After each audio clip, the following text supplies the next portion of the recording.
Hi guys, it's Mrs. Gudrow. I am going to read chapter 17. We thought there was only 16 chapters in this book, but there's actually 17. So here is the last chapter of our one school, one book project. There's an owl in the shower. We hope that you really have enjoyed this book and all the lessons that maybe you've talked about and learned from this book. Both about the connection between humans and nature and all the information that you've learned about owls. We really appreciate your participation at home and as a family and a community. So here's chapter 17, The Nobleman. Leon led them away through the forest. "Want to see a nobleman?" he called. "I guess so," Borden answered.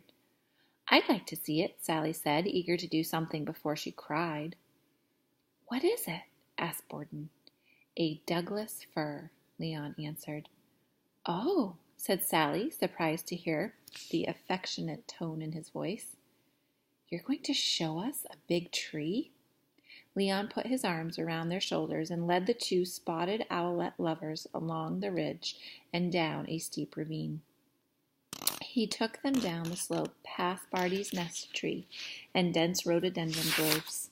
He took them through purple-blue shadows and under mammoth trees where sword fern communities grew 8 feet tall.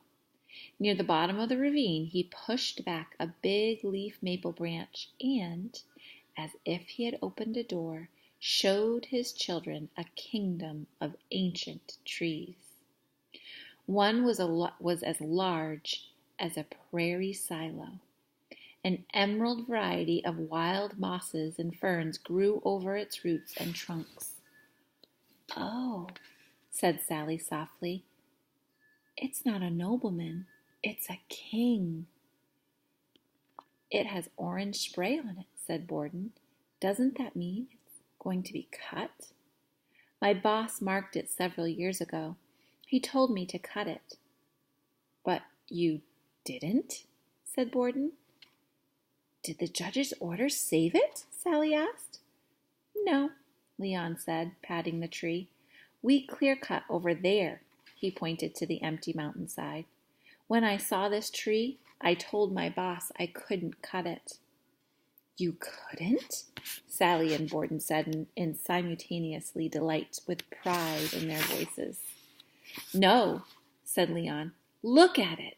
I couldn't lay it down without knocking down those 3 big incense cedars and that prime western hemlock. I wouldn't do that. That's not my style." "Oh," Borden said. Leon looked up through the gracefully whirled branches to the flattened needles with their bright green undersides. "A real nobleman," he said. "Stumped me all right. Great tree." He slapped its mossy trunk and laughed. "You like old trees?" Borden was now quite perplexed. "I love old trees," Leon said. "They challenge me. This old fellow had been working 800 years to get the better of me. Look what it did. Grew up on a steep hillside I can barely climb. Then it let a grove of cedars surround it, and bushes and windfall. I walked around it 40 times, but I couldn't figure out how to drop it without killing myself and wiping out the grove. Quite a dilemma. But it did something nice for me."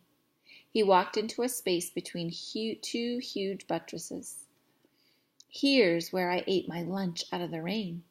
Sally and Borden crept into the shelter with him and looked out at the shafts of silver sunlit spearing down through the mist. A junco sang, a winter wren caroled, and a brown creeper chattered as it ran up, then down the great king. "Let's bring the Veep here," Borden said. "He'd like to see this tree, I'll bet." "Well, if we did, I'd tell him this," Leon said. I can cut it for you. I can cut it for you. I'll take out that nice, straight, 70-year-old Douglas fir over there," he pointed. "And I'll take out the giant western hemlock over there. I can drop them, both of them, without hitting any other tree. The two would bring a nice profit and let the sun in. I'd plant Douglas firs in that sun. They need lots of sunshine when they're young. Then I'd stop cutting for 25 years.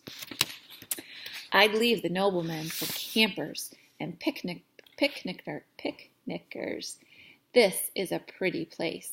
Pop, I didn't know you knew forestry, Sally said. Leon smiled. You can't be a cutter all your life and not know something about the way forests work. Come on, I'll show you something else. This is the way a stream should be, Leon said. Not like that muddy rut at the bottom of the clear-cut mountain where we got Barty's perch. Did clear-cutting really do that? Sure did. Gosh, Pop, Borden said. Your work put Jimmy Alden's pop out of work. He's a fisherman, and there are no more salmon coming up the streams round here anymore. Yeah, Leon said. It's like a game of dominoes. Who will fall next? The canaries, said Borden. Then the tin can I'm going to go back and read that. The canneries, said Borden. Then the tin can makers, then the truckers, then the merchants, then the banks, then the people who eat fish, said Leon. Then the babies who need vitamin D from fish. So let's go back to the trees and start over.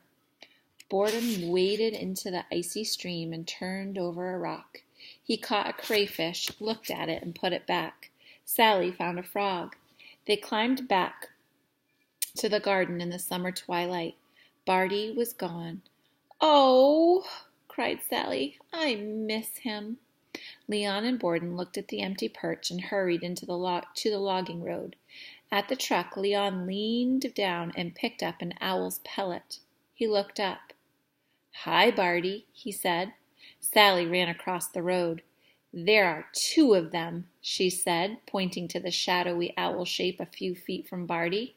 But it's not a spotted owl, said Leon. It's red. Yeah, it is, Borden said with great disappointment. He wanted Barty to be with his family. Let's go, Leon said, but no one moved.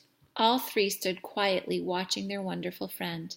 A puff of red dust appeared above Barty, then a second and a third cloud arose, and where the red owl had been sat Enrique. His spots shone like stars in the twilight. Well, I'll be danged, Leon said. It's Barty's Pop Enrique, the cutter's owl. Hey, Barty, Borden called out. You better bring your dusty old Pop to the house for a shower.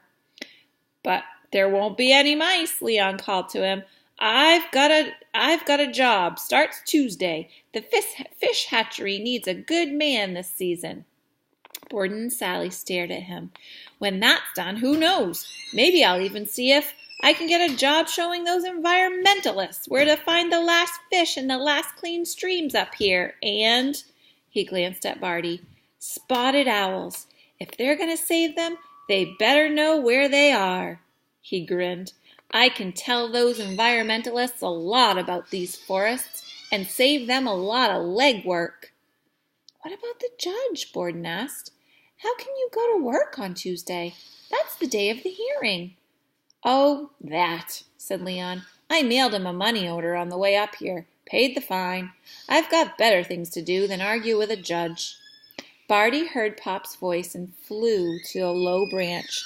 He fluttered his wings and called for food. Leon looked up, swallowed the lump that was rising in his throat, and quickly opened the truck door. Barty crouched to fly to him, but Leon disappeared inside the truck. As they drove away, Borden watched Barty for as long as he could through the rear window. When he could no longer hear the noise of the truck, Enrique dropped to his side, a flying squirrel in his beak.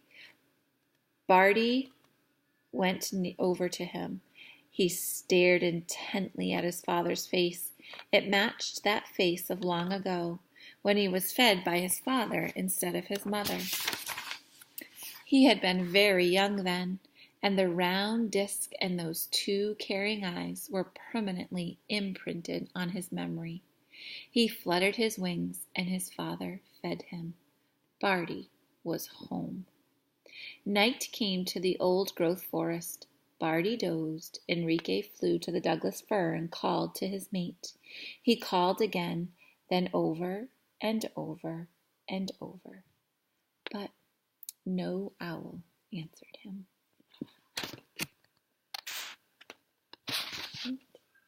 Again, we hope you enjoyed this book and the lessons that it taught along the way. Thanks for joining us for another One School, One Book project, and we'll see you again back on our website in the fall for our next project. Happy reading!